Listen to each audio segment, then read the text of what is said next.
Welcome to Pro Webcast News, where we bring you daily industry updates. Today is Tuesday, November 17th, and you're watching the Afternoon Update with Paul Wilson.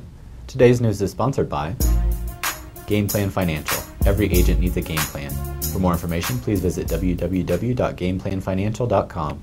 Now for today's headlines.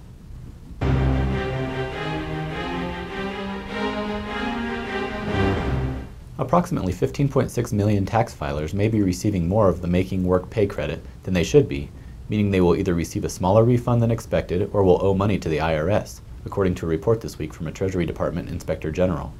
The credit, which is part of the stimulus package from last February, is paid to people making $75,000 or less per year, or to couples making $150,000 or less.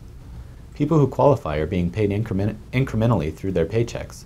However, some are being overpaid, as employers don't know the income of workers' spouses or other mitigating factors.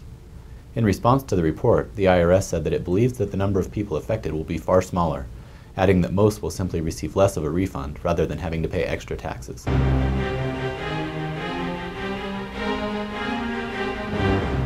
In insurance news, a recent survey of nearly 300 U.S. insurance producers found that agents tend to craft their business requirements based on age, experience in the field, and unique position within the industry. Released by Mintel Computermedia, the survey found that 76% of independent agents rank marketing support highly when selecting products to sell, compared with 68% of captive agents. In addition, while all producers highly prefer the incentives of cash and commission, 38% of captive producers also like trips and conferences, compared with 27% of independents. Meanwhile, when it comes to learning about new products, 55% of agents with less than 5 years of experience prefer company websites, compared with 41% of those with more experience, and 43% less experienced agents prefer conferences, compared with 34% of agents with more experience. Finally, 41% of insurance veterans reported a higher preference for direct mail, compared with 31% of newer agents.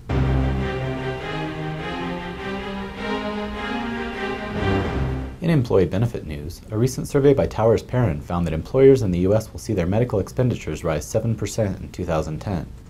According to the annual Healthcare Cost Survey, the 7% increase in medical benefit expenditures will mark the 6th consecutive year of single-digit percentage increases, but will translate into record high costs for both employers and employees.